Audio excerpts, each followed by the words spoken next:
Olá, eu sou Guilherme e juntamente com Jaime, Cícero e Wesley, nós vamos dar continuidade à nossa conversa sobre genética quantitativa em uma disciplina aqui da Exalc USP.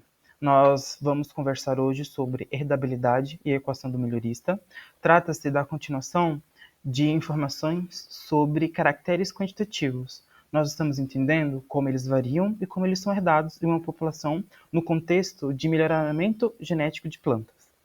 No primeiro vídeo, nós discutimos sobre a variância genética total. Nós fizemos a decomposição dessa variância. Nós discutimos termos como variância aditiva e variância de dominância para um único losse. Como essas duas grandezas se comportam para a gente ver a expressão de um fenótipo quando a gente substitui um alelo por outro, por exemplo.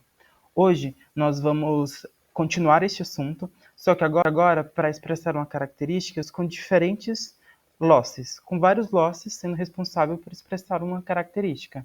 Então, pensando em uma população parental que seja responsável por transmitir genes para os seus descendentes. Neste gráfico, no eixo X, nós temos a média de altura desses parentais e no eixo Y, a média de altura desses descendentes.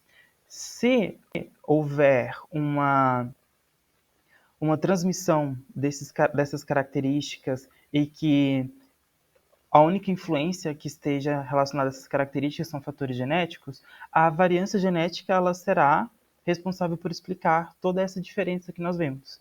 Então, é um contexto que a gente vê em clones. Normalmente, clones têm as mesmas informações genéticas que os parentais. Então, nós podemos predizer as características que serão expressas de acordo com aqueles genes, por exemplo.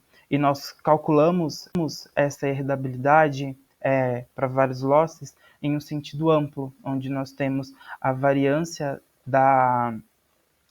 genética total pela variância fenotípica total. Ao termos essas diferenças, nós conseguimos calcular a herdabilidade no sentido amplo. No entanto, nós também temos a herdabilidade no sentido restrito, levando em consideração os caracteres e as grandezas que compõem a variância genética geral. Então, pegando esses termos como a variância genética aditiva sobre a variância fenotípica, nós conseguimos calcular a herdabilidade no sentido restrito. Hoje, agora nós vamos ver como nós interpretamos e lidamos com essas informações num contexto de melhoramento.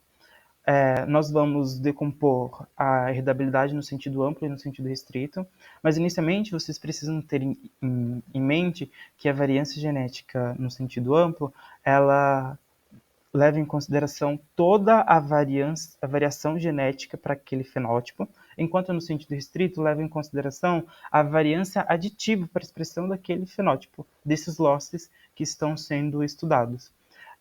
Esses cálculos, eles são importantes quando a gente pensa em um contexto de melhoramento, porque eles nos permitem predizer o ganho de seleção. Eles nos dão a acurácia do nosso pipeline de melhoramento através desses cálculos de breeding value, de herdabilidade.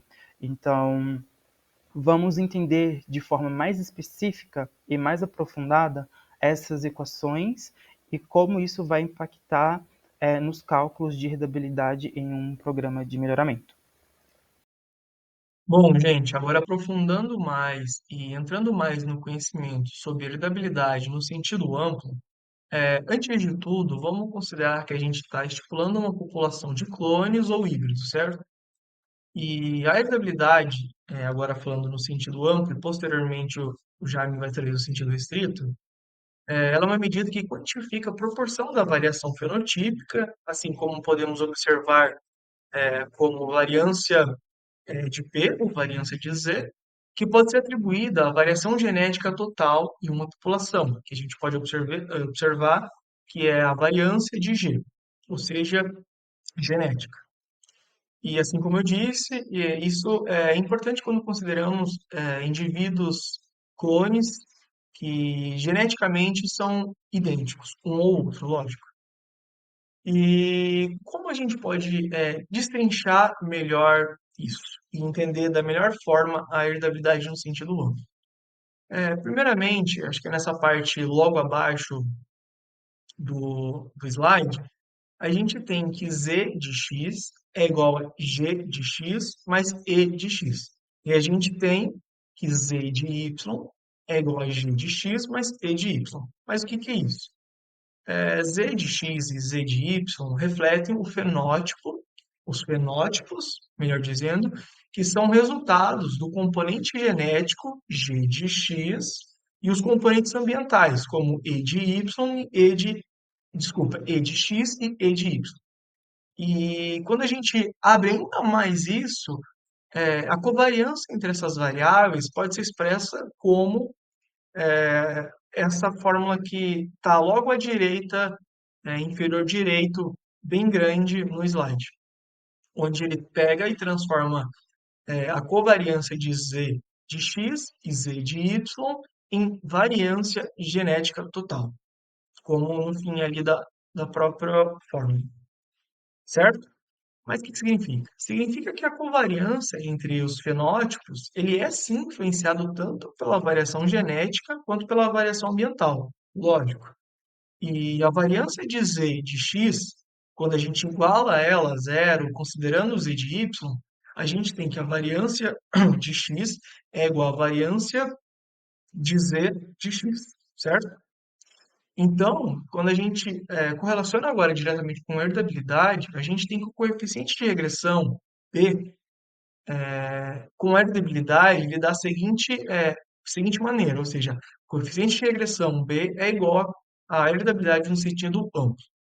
Agora, a gente trazendo para o próximo slide e adentrando mais em um modelo estatístico, ou seja, considerando um modelo de regressão linear simples, a gente tem, logo nessa parte inferior esquerda do slide, que o y ele é igual ao intercepto, intercepto, mais o coeficiente de regressão vezes a variável independente, que é a genética total, mais o termo de erro, que aí pode ser em fatores ambientais, que às vezes são medidos ou não medidos, certo? A relação entre x e y ela é crucial para entendermos a herdabilidade. Vocês vão ver o porquê. O coeficiente de regressão b ele é entendido pelo cálculo da fórmula sendo covariância de x e y sobre variância de x, onde aqui podemos entender que a covariância de x e y ela é representada pela variância, desculpa, aqui a covariância de x e y ela representa a covariância de x e y, enquanto a variância de x é a variância de x, lógico. Mas qual é a correlação? Qual é a correlação não? Qual é a relação direta? Se a gente considerar que X como componente genético total de um genótipo e o Y como seu fenótipo, o coeficiente de regressão, esse letrinho que parece um B, ela reflete a força de relação entre a genética e o fenótipo, certo? Nesse contexto, a herdabilidade, no seu sentido amplo, indica ou indicará o grau em que essa variação genética pode explicar a variação fenotípica. Nesse sentido, esse valor de B, esse valor de coeficiente de regressão, ele vai sugerir pequenas variações no genótipo que estão associadas com as variações no fenótipo, ou seja, implicando na herdabilidade.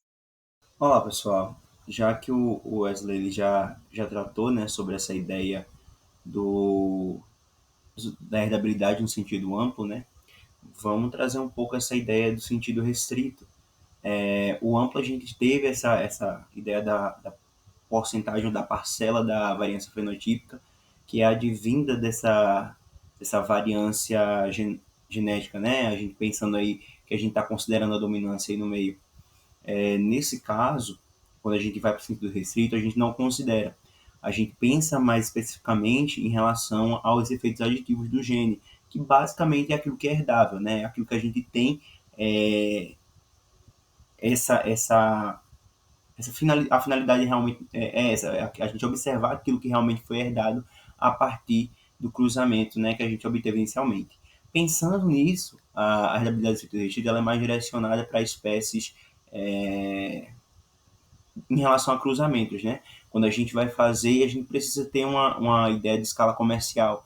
Então, eu trouxe aí o tomate e a soja, que são autógamas, mas como efeito da gente pensar que a gente precisa ter esse cruzamento para gerar essa variabilidade e assim poder depois ter essa clonagem, por assim dizer, e estabelecer o produto.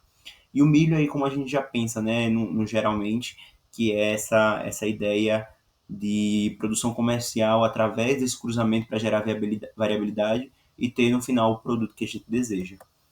Mas, quando a gente observa mais de perto a variância aditiva, a gente tem aí o efeito que seria proveniente da mãe, o efeito proveniente do pai, né, que seriam os dois fenótipos que teriam ali em relação também à influência no fenótipo dos filhos, ou da offspring, ou progênie que a gente vai falar. Trazendo isso que a gente vamos pensar que basicamente o ambiente a gente está descartando aí e vai ficar somente com os efeitos aditivos, que seria esse GM e G''M e o GF e o G''F. Basicamente, é isso, a gente tem esse cruzamento inicial para gerar essa offspring ou a progenie e vamos observar, mediante os contextos aí, os efeitos aditivos ou o que é herdado em relação ao fenótipo observado.